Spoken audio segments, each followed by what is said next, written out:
Hi, I'm Sue Laib. I'm the principal oboe player in the Williamsport Symphony, and I'm going to give you a couple tips on how to prepare the district audition piece for PMEA. You need to know that the piece is actually the first oboe part to a duet. So when there's places where like you have a quarter note, quarter rest, quarter note, you have to count that out, because if you're playing the actual duet, you have to keep it in time. Another concern is that the beginning is fairly slow, quarter notes and eighth notes, but later on you have 16th notes. So you need to pick a tempo that you can play everything at and keep the relationship of the different rhythms. So let's look at the 16th note section down by letter C. And first of all, what is that? Well, to begin with, it looks like C major scale and C major arpeggio.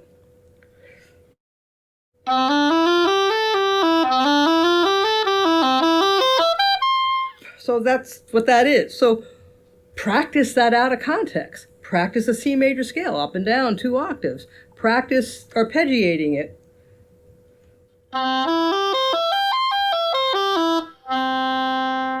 And then later we have, actually it's G dominant 7.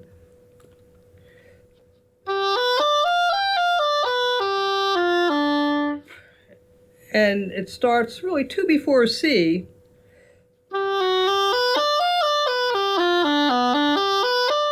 So practice those things out of context first. And it goes on. But just using the C and the G as examples. Now, how to practice? The standard procedure is you put a metronome on a slow speed and you play through it, and then you move the metronome up a tick and you play through it, and you move the metronome up another tick and you play through it. If you're going to use that method, I recommend doing like 2 measures at a time, or measure and a half at a time. But I also like to change rhythms. So here's an example of that. So first I would do a dotted rhythm.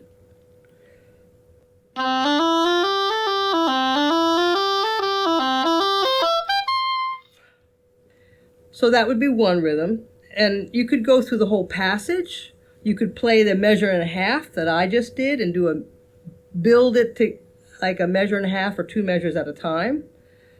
And maybe slowly moving the tempo up. One thing though, when we change rhythms, we're playing a little snippet faster and a little snippet slower.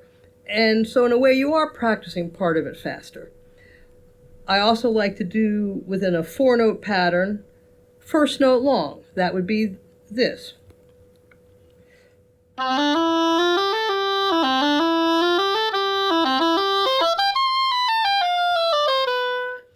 And then I might go to 3rd note long.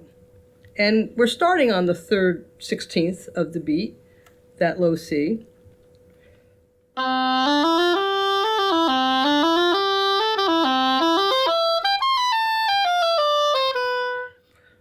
So those are different ways to practice a technical passage and eventually get it up to tempo. Next we have 4 measures after C, where we go up to the crazy range of high E and F. Practice it slowly, practice it with accuracy and with good tone. So I'll just play those notes. I'll start on that measure, 4th bar of C, slowly.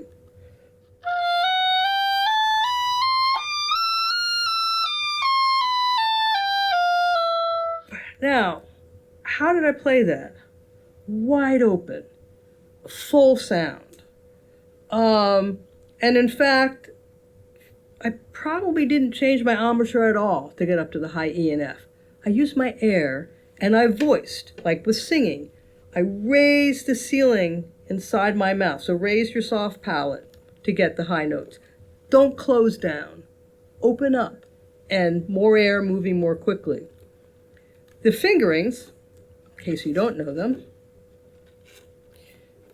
this chart has the fingerings.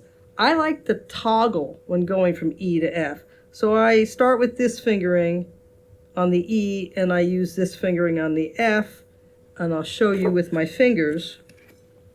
So we have to get A flat and E flat at the same time with the left hand. So octave, half hold, 2, 3, A flat, E flat, 2, 3 for the E, and then I go A flat, E flat on the right for the F, because you also have to lift up your ring finger, which is tricky to keep your pinky down and lift your ring finger. That takes extra talented fingers. So I use A flat, E flat on the left for E, and A flat, E flat on the right for F whenever I can. And it depends on what other notes you're going to, but we're going E, F, E, so I can use that finger pattern. Practice it really slowly. If you've never played those notes before, it's going to take a little bit to get them. And I would just even go back and forth, maybe start on the D or even the B, but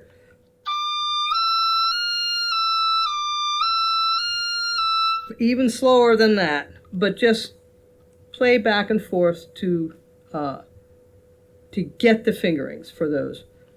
And really, the tempo you play this whole piece at is going to depend a big part on the fourth measure after C. Because remember, we have to keep the rhythmic relationship of all the notes steady. So with that in mind, let's go back up to after letter A. We have quarter notes, eighth notes, and then triplets. So you want to be able to practice those relationships. You can't play the quarter notes faster and the eighth notes slower. You have to keep a steady pulse. You can take one note, well, I'll even take a metronome. I was thinking that about 80 to the quarter note would be a reasonable tempo. I confess I like to play the slow part slower. But you got to keep a tempo for the same thing. So you could take one note and just practice different rhythms.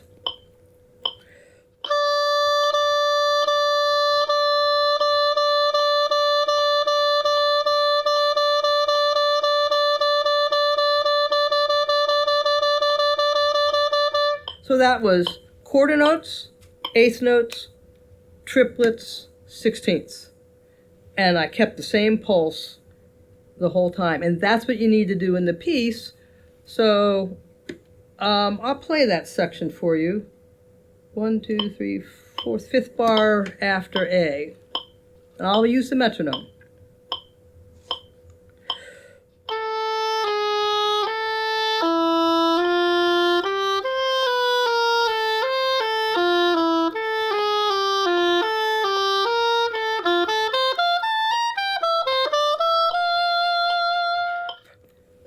So that's keeping a steady pulse through different types of notes, quarters, eighths, triplets.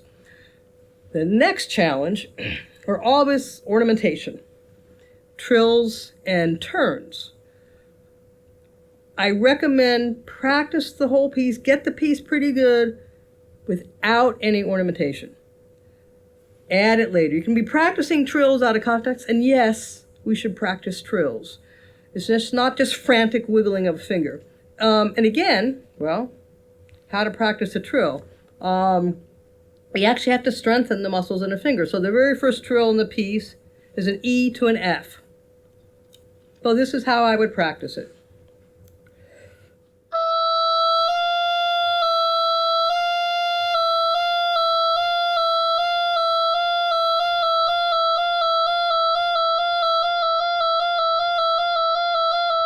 And then I'm going to flip it and just practice with the upper note. Just on the 16th. Now I'm going to go to fives.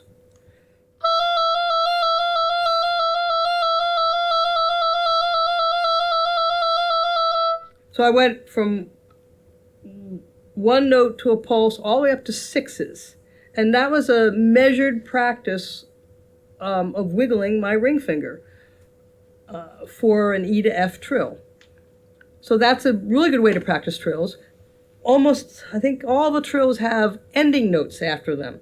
So looking at the first line, that E to F trill, putting it in context, the ending notes get like the last 30 seconds of the beat.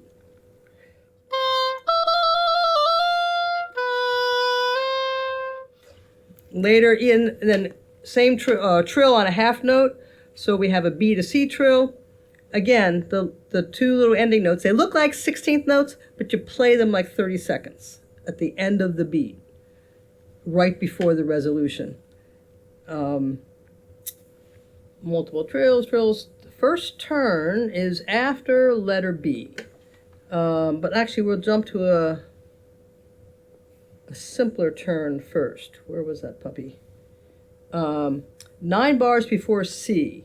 We have a turn going from in between an E to a G.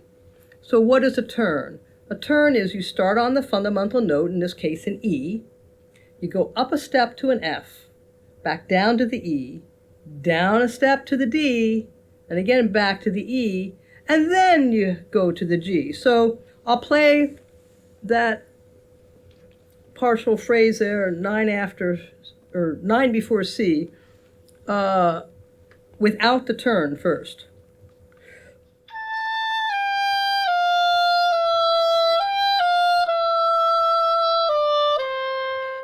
Adding the turn, where does it go? It goes on the second half of the E quarter note, and it's propelling you from the E to the G. We still have an E to G slur.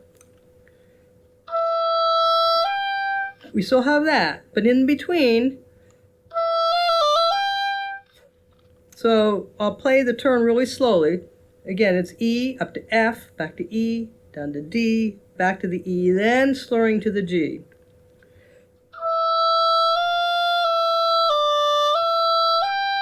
And in time,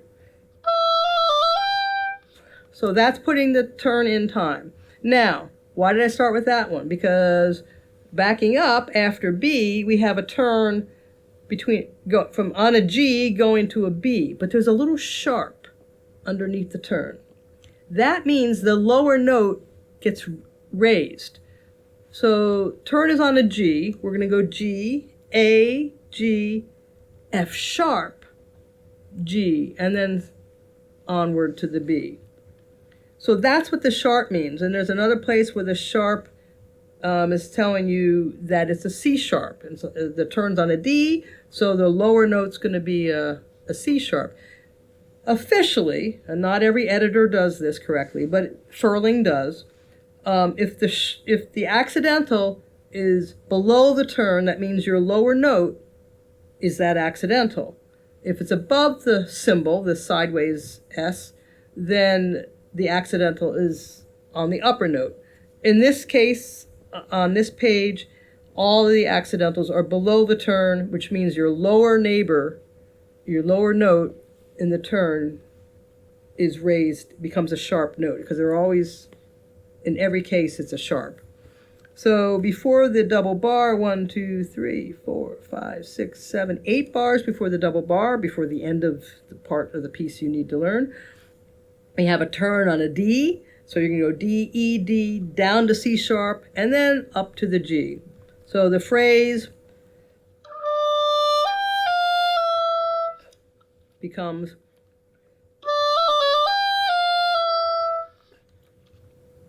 and I think those are the most important points about this. If you really can't get to the high E and F, I would say take them down an octave, or maybe your band director has a suggestion for it. That's probably the most difficult thing for most people. And if you have trouble with the ornamentation or with the turns, leave them out. Better to play accurately and keep the inherent rhythm than to try doing a turn or a trill and messing everything up. That's my best suggestions for you. You can contact me if you need more help, and good luck.